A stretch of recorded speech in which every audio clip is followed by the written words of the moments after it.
Well, I'm back.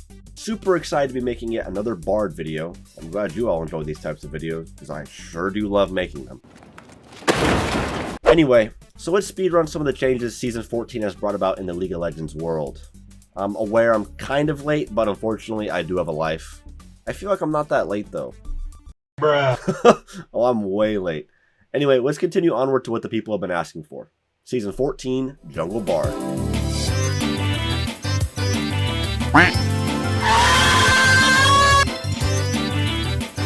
Get over here!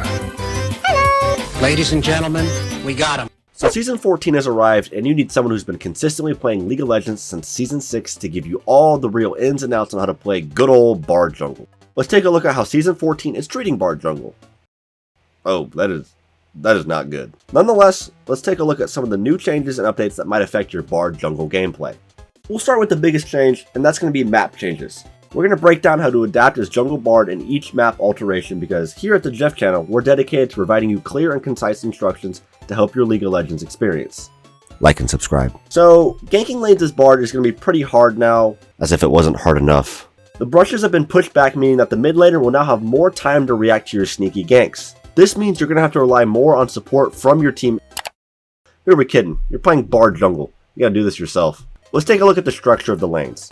See, right here, these are prime locations for a magical journey. They'll never see it coming. Oh, you thought you were safe because Riot devs want to baby the mid laners? Absolutely not. They actually made it better for us Bard mains. They gave them a false sense of security, a false sense of safety, and made them believe that they could hide.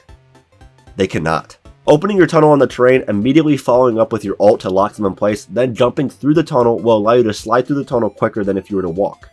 This should hopefully give you enough time to lock up a stun using your Q. Make sure you're staying aware of which summoners they'll possess, as they'll likely use flash to avoid your stun or ult. But they can't dodge both, unless they have a dash or some stupid ability.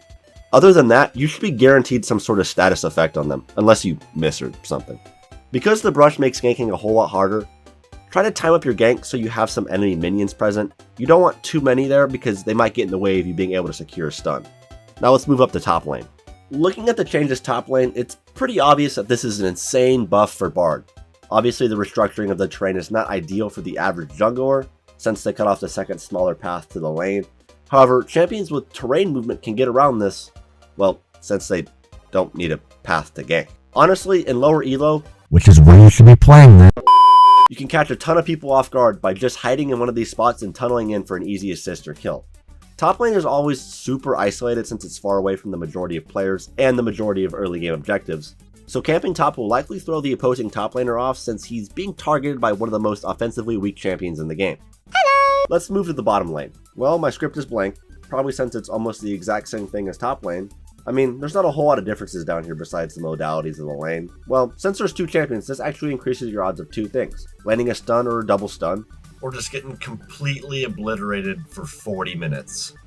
As much as a fan I am of the former, you're probably going to get met with the latter, since most interactions will end up with the enemy laners initially running away out of pure instinct, but then their neurons start firing, and they'll soon realize that they can just blow you up faster than a balloon, unless you blow them up first. Well, in order to do that, we gotta make sure you're well equipped to battle the fierce monsters, champions, and objectives such as Blue Buff, the mid laner, Dragon, and Scuttlecrab. So looking at the changes that the devs made for Season 14, I have no idea what to recommend. Guys, I never read the patch notes, rarely play the game. I haven't even played my placements. The only reason I make these horrendous videos is because of all of your compliments and contributions to this channel. So on a serious note, thank you for all your constant dedication.